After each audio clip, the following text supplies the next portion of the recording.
दोस्तों नमस्कार। चुनाव जीतने का हुनर आपको आना चाहिए और यह हुनर मौजूदा मोदी सरकार के हाथों में है, क्योंकि इस देश में कहां पर चुनाव कैसे होंगे, उन चुनाव की तारीख क्या होगी, उन चुनाव के आसरे आने वाले वक्त में कैसे बिसात राजनीतिक तौर पर बिछाई जा सकती हो, यह भूमिका अगर राजनीतिक सत्ता अपनाने लगे तो एक सवाल हर जहन में उठेगा, तब चुनाव आयोग की भूमिका है क्या? क्या वो वाकई इस दौर में केंद्र सरकार की राजनीति के अनुकूल खड़ी है, या केंद्र में जिस पॉलिटिकल पार्टी की सत्ता है उसके हिसाब से ही इस देश में चुनाव की तारीखों का ऐलान होता है?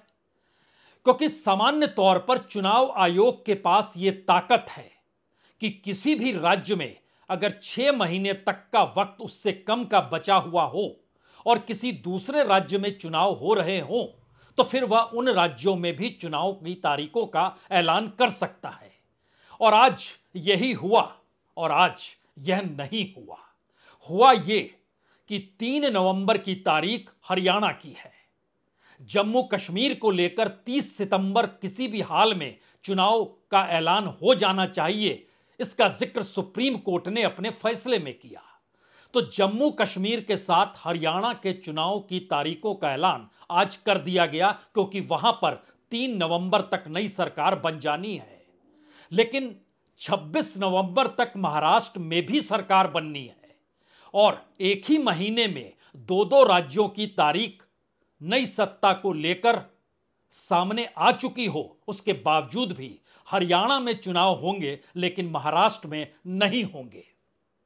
यानी जिस देश में लाल किले के प्राचीर से प्रधानमंत्री एक देश और एक चुनाव का ऐलान यह कहकर करते हो कि देखिए यह देश पूरे तरीके से चुनाव में ही उलझा रह जाता है, और अगले ही दिन चुनाव आयोग जिन तारीखों का ऐलान करता है उन तारीखों के साथ यह बात सामने आ जाती है कि असल में अब हरियाणा के चुनाव रिजल्ट जिस दिन आएंगे उसके 24 घंटे के भीतर या 24 घंटे पहले महाराष्ट्र के चुनाव की तारीखों का ऐलान हर हाल में चुनाव आयोग को करना होगा।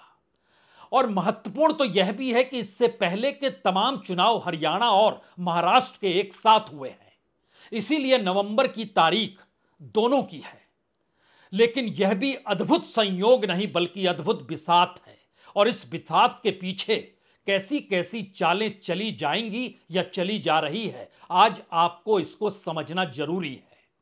लेकिन उससे पहले यह जान लीजिए कि चुनाव आयोग ने आज जब तारीखों का ऐलान किया तो कहा जम्मू कश्मीर में 18 अक्टूबर, 25 अक्टूबर, 18 सितंबर, 25 सितंबर और 1 अक्टूबर यानी 3 फेज में वोटिंग होगी।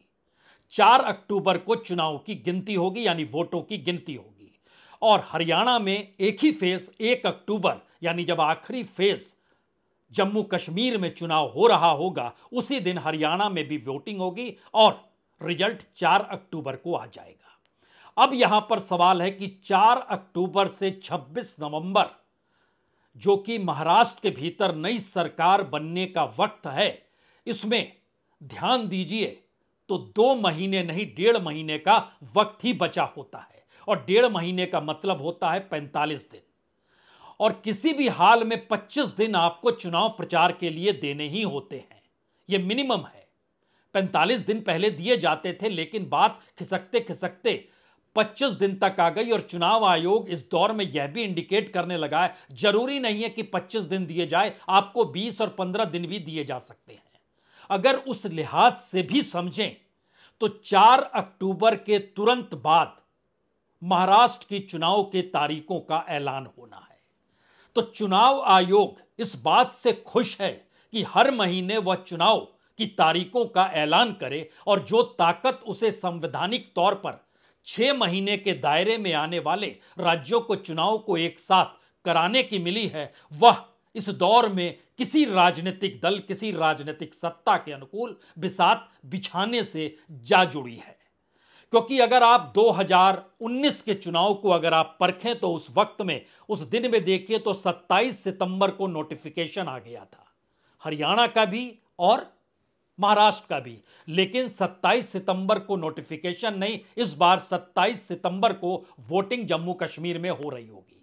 उस दौर में 4 अक्टूबर को एक लिहाज से कहें तो जो आखिरी रिजल्ट उस दौर में निकलकर सामने आना था वो 24 अक्टूबर का था। 4 अक्टूबर फाइलिंग डेट थी नॉमिनेशन की और नॉमिनेशन वापस लेने की तारीख 5 अक्टूबर थी और 24 अक्टूबर को रिजल्ट आना था। इस बार 4 अक्टूबर को रिजल्ट आएगा, यानी 20 दिन पहले हरियाणा का चुनाव का रिजल्ट आ जाएगा।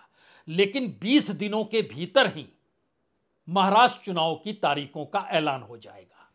अब आप सोचिए कि चुनाव आयोग की भूमिका पर जिक्र हो या इस दौर में जो विपक्ष लगातार कहता है कि चुनाव आयोग ने अपना पूरा काम मौजूदा बीजेपी की राजनीतिक सत्ता की राजनीति के अनुकूल चुनाव की तारीखों के ऐलान के साथ खुद को जोड़ दिया है और ये हालात क्यों हो चले हैं, तो एक एक पन्नों को हम आज आपके सामने रख देते हैं। और ये इसलिए भी बड़ा महत्वपूर्ण है क्योंकि चुनाव आयोग की पारदर्शी भूमिका इस दौर में बहुत महत्वपूर्ण होती है। लेकिन जब तारीखों का ऐलान चुनाव आयुक्त ने, मुख्य चुनाव आयुक्त ने किया, तो सुनिए जरा।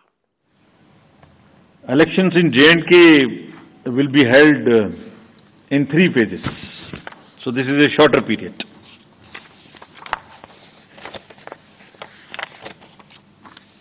This is a much shorter period, much shorter than even the parliamentary elections, which were 5, and every voting finishing on 1st of October.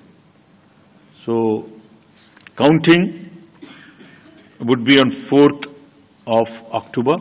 And everything would be over, bind up on 6th of October. चुनाव आयोग चाहता तो महाराष्ट्र की चुनाव तारीखों का ऐलान कर सकता था। और ऐसा भी नहीं है कि हरियाणा में किसी दूसरी पॉलिटिकल पार्टी की सरकार है और महाराष्ट्र में किसी दूसरी पॉलिटिकल पार्टी की सरकार है, ऐसा भी नहीं है। बीजेपी की सत्ता दोनों जगहों पर मौजूद है। दोनों राज्यों ने इलेक्शन कमीशन से नहीं कहा था कि आप चुनाव करा लीजिए, और हरियाणा की तारीखों का ऐलान चुनाव आयोग ने कर दिया क्योंकि उसके पास ताकत है। लेकिन महाराष्ट्र की चुनाव की तारीखों का ऐलान नहीं किया, जो लगभग 22-23 दिनों के अंतर के बाद होना है। तो सवाल महीने भर का भी नहीं है, सिर्फ 23 दिनों के अंतर का है हरियाणा की नई विधानसभा और महाराष्ट्र की नई विधानसभा को लेकर। आज ही जम्मू कश्मीर की तारीखों का ऐलान हुआ। जाहिर है जम्मू कश्मीर की तारीखों के ऐलान का मतलब अब वहां पर 10 बरस के बाद वोटिंग होगी। जो धारा 370 और 35A हटाई गई, शायद केंद्र सरकार की इस परीक्षा की घड़ी में अब बड़ी भूमिका वहां की क्षेत्रीय पार्टियों की है, जो नेशनल कॉन्फ्रेंस है और पीडीपी है।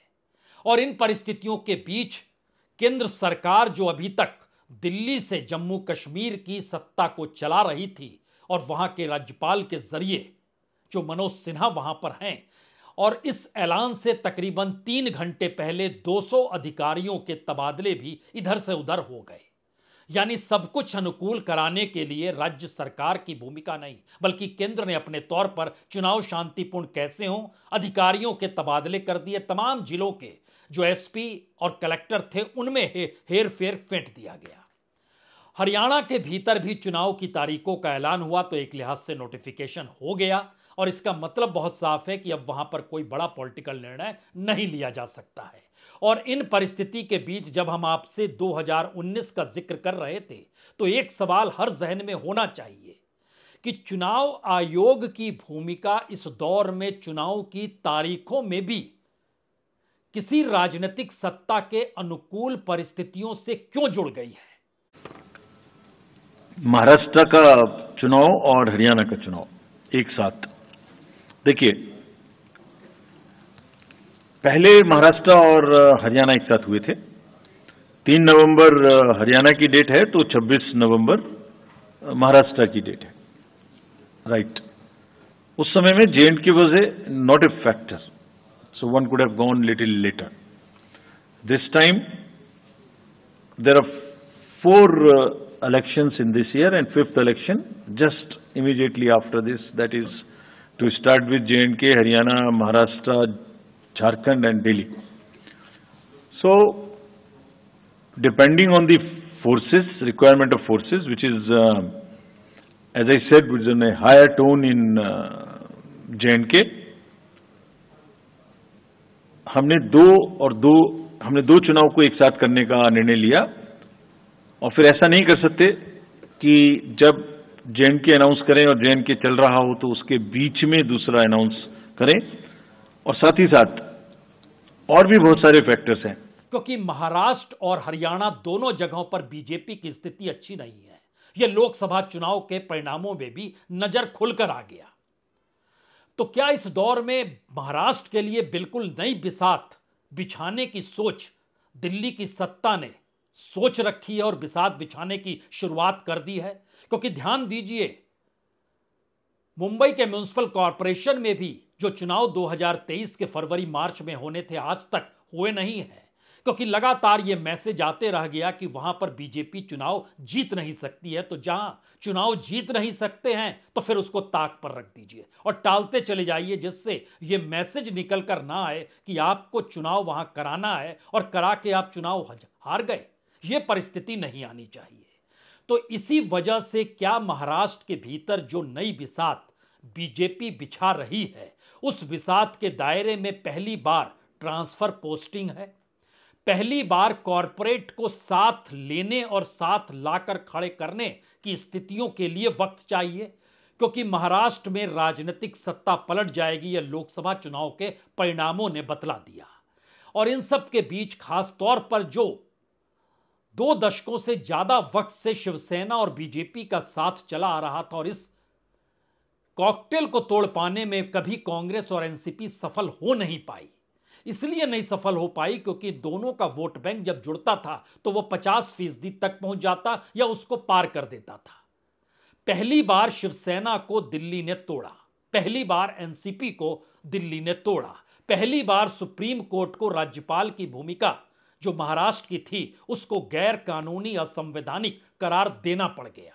लेकिन बावजूद इसके सत्ता एमवीए के पास लौट नहीं आई। लेकिन इसको परखने से पहले महाराष्ट्र की राजनीति के उस 5 बरस पुराने किस्से में लौट जाइए, जब 24 अक्टूबर को रिजल्ट आया। 23 नवंबर को यानी 29वें दिन देवेंद्र फडणवीस और अजीत पवार ने मुख्यमंत्री और उप मुख्यमंत्री पद की शपथ ली 2019 23 नवंबर को। 26 नवंबर को इस्तीफा दोनों ने दे दिया। 28 नवंबर को महाविकास अघाड़ी यानी शिवसेना, कांग्रेस और एनसीपी ने मिलकर सत्ता बनाई। 29 जून को वहां पर 2022 में उद्धव को रिजाइन करना पड़ा और उसके बाद एकनाथ शिंदे की सरकार बन गई। यह दिखलाता है कि नवंबर के महीने में 2019 में मुख्यमंत्री बना, इस्तीफा दिया, फिर नया मुख्यमंत्री बना और उस नए मुख्यमंत्री को भी 3 साल से आगे चलने नहीं दिया गया। यानी राजनीतिक तौर पर महाराष्ट्र कितना महत्वपूर्ण बीजेपी के लिए है, यह एक मैसेज है। और अगर महाराष्ट्र बीजेपी के हाथ से निकल गया तो फिर आप कल्पना कीजिए, महाराष्ट्र नहीं, कर्नाटक नहीं, तमिलनाडु नहीं, तेलंगाना नहीं, केरल नहीं और उस पूरे के पूरे हिस्से में सिर्फ एक गुजरात बचकर खड़ा हो जाएगा, जिसको लेकर राहुल गांधी चिता रहे हैं कि इस बार आपको वहां भी हरा देंगे। यानी बीजेपी की अपनी जमीन जो उसने खड़ी की वह पूरे तरीके से इस दौर में ध्वस्त होती दिखाई दे रही है। तो बिसात नए तरीके से बिछाने के लिए पहली बार आरएसएस को आगे कर दिया गया है। महाराष्ट्र की चुनावी बिसात आप ही बिछाइए, क्योंकि बीजेपी के पास जो नेता देवेंद्र फडणवीस हैं वो जाति के लिहाज से वहां की राजनीति में फिट बैठते नहीं हैं, वो ब्राह्मण आते हैं। और दूसरी तरफ नितिन गडकरी, वह भी ब्राह्मण समाज से आते हैं, लेकिन नितिन गडकरी की राजनीति के दायरे में उद्धव भी आते हैं, कॉरपोरेट भी आता है और उस लिहाज से वह उस राजनीति को साधने में माहिर हैं, जिस राजनीति के ठीक उलट राजनीति इस दौर में मोदी और शाह ने महाराष्ट्र को लेकर की है। यानी अपनी पार्टी के भीतर भी शहमात का खेल है और बाहर भी शहमात, इसी शहमात से निकलकर देनी है। और उसमें क्या एक बड़ी भूमिका चुनाव आयोग की पहली बार आकर खड़ी हो चुकी है? यह सवाल अब इसलिए बड़ा हो चला है क्योंकि महाराष्ट्र के भीतर की परिस्थिति को पहले परख लीजिए, उसके बाद जिक्र हरियाणा और जम्मू कश्मीर का कर दिया जाएगा। महाराष्ट्र के भीतर 2019 में जब जीती थी बीजेपी, उस समय बीजेपी के पास 103 सीटें थी। शिवसेना ने 37 सीट जीती थी। शिवसेना ने उस दौर में जो सीटें जीती वह 52 सीट थी कुल। इस वक्त 37 सीट इस शिंदे जी के साथ है। यानी अगर आप परिस्थितियों को परखें तो बीजेपी और शिवसेना दोनों मिलकर जिस राजनीति को साधते हैं उसमें बहुमत के ऊपर आकर 2019 में खड़े हो गए थे और इनके पास तकरीबन सिर्फ इन दो पार्टियों के पास 155 सीट थी 288 में से। सवाल पहली बार यह निकल कर आया कि जब दोनों टूट गए, लोकसभा चुनाव उसके बाद हुए, उस परिस्थिति ने पहली बार यह बतला दिया कि सब कुछ धराशायी बीजेपी की पूरी राजनीति का हो चुका है। क्योंकि अगर महाराष्ट्र के भीतर प्रांत दर प्रांत अब वो बिसात बिछाने की जरूरत बीजेपी को आन पड़ी है, जहां पर वह अपने वोट बैंक के साथ साथ शिवसेना के वोट बैंक को कैसे अपने साथ लाकर खड़ा करे। इसीलिए बाला साहब ठाकरे का नाम, शिवसेना नाम और चुनाव चिन्ह एकनाथ शिंदे के हवाले किया गया। और जरा परिस्थिति को परखिए, जो विधानसभा के चुनाव हैं और लोकसभा के चुनाव हैं उसमें वोटिंग में अंतर किसी भी पॉलिटिकल पार्टी का बहुत नहीं आया है, लेकिन शिवसेना जो दो हिस्सों में टूटी, अगर दोनों हिस्सों को मिला दीजिए तो तकरीबन 29.5% वोट शिवसेना के हिस्से में गए हैं। एक उद्धव ठाकरे की शिवसेना, एक एकनाथ शिंदे की शिवसेना। एकनाथ शिंदे की शिवसेना को लगभग 13% वोट मिले और 16.5% वोट उद्धव ठाकरे की शिवसेना को मिले। जबकि एक ही शिवसेना जो लड़ रही थी उसको लगभग 16.5% वोट मिलते थे, अब 29.5% यानी 13% वोटों की बढ़ोतरी एक शिवसेना से निकलकर दो शिवसेना में होने से हो गई। और उसमें भी उद्धव ठाकरे के हिस्से में ज्यादा वोट आए बनिस्पत एकनाथ शिंदे के। यानी जो 2 दशकों से जो राजनीति चली आ रही थी उसमें बीजेपी के पास सिवाय खुद के रहने के कुछ नहीं बचा। तो फिर महाराष्ट्र चुनाव में वो कैसे जीतेगी? यहीं से सवाल शुरू होता है 3। पहला सवाल, इस दौर में ब्यूरोक्रेसी की भूमिका महाराष्ट्र में क्या होगी, इसको तय करना है। दूसरी बड़ी भूमिका है कि आरएसएस अपने तौर पर जिस बिसात को बिछाने की अगुवाई का काम उसे सौंपा गया है वह किस तरीके से उद्धव ठाकरे या उस शिवसेना को साथ लाने का प्रयास करेगी या बिल्कुल नई रचना वो कर देगी, यह दूसरा सवाल है। और तीसरा सवाल, जो जम्मू कश्मीर और हरियाणा के चुनाव के रिजल्ट आएंगे उस रिजल्ट से बनने वाले परसेप्शन का असर महाराष्ट्र के चुनाव में कैसे डाल पाएं, इसको लेकर होगा। लेकिन इन तीनों परिस्थितियों से हटकर एक भूमिका क्या चुनाव आयोग की भी होनी है। और महाराष्ट्र जब बीजेपी के लिए इतना महत्वपूर्ण है, जहां पर वो महाराष्ट्र को खोना नहीं चाहती है, तो इसके मतलब बहुत साफ हैं कि महाराष्ट्र का एकदम अलग से चुनाव कराकर एक पूरी बिसात राजनीतिक तौर पर, सामाजिक तौर पर, आर्थिक तौर पर बिछाने की जरूरत अब बीजेपी को आन पड़ी। और बीजेपी ने इस दौर में जो महिलाओं के लिए पैसा देने की जो योजना मुफ्त में शुरू की, जो युवाओं के लिए शुरू की, अगर आप उसको भी परखें, हमारी टीम ने उस पर काम किया और अध्ययन किया कि लगभग 56,000 करोड़ का बोझ इस दौर में एकनाथ शिंदे की सरकार पर पड़ा है, जिसके साथ बीजेपी है।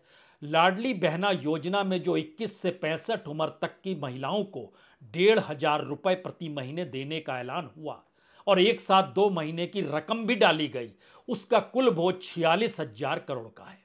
और इसके बाद जो युवाओं के लिए लाडला भाई योजना लाई गई, उसमें 12th पास को जो 600 रुपए है, डिप्लोमा धारकों को जो 8,000 है, 12वीं पास को 6,000, डिप्लोमा पास को 8,000, जो ग्रेजुएट है उसको 10,000, ये तकरीबन 10,000 करोड़ का अलग से बोझ है।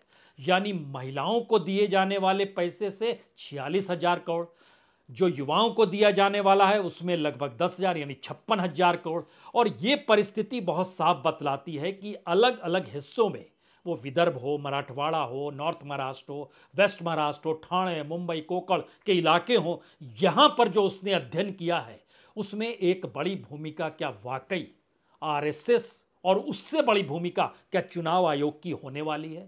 और यह बिसात को पकड़ पाने में एमवीए चूक जाएगा, क्योंकि एमवीए चुनाव लड़ने के लिए मैदान में उड़ेगा। आज ही शिवसेना ने कहा, उद्धव ठाकरे ने कहा कि यह दरअसल स्वाभिमान का चुनाव है, यानी उनके लिए भी अपने अस्तित्व का संकट है, क्योंकि मुख्यमंत्री के पद से उन्होंने ही इस्तीफा दिया और अब जब राज्य में चुनाव होंगे तो मुख्यमंत्री कौन होगा इस बहस में एमवीए ना उलझे, इस पे तो उसने समझौता कर लिया कि जिस पॉलिटिकल पार्टी के ज्यादा एमएलए होंगे उनका सीएम होगा।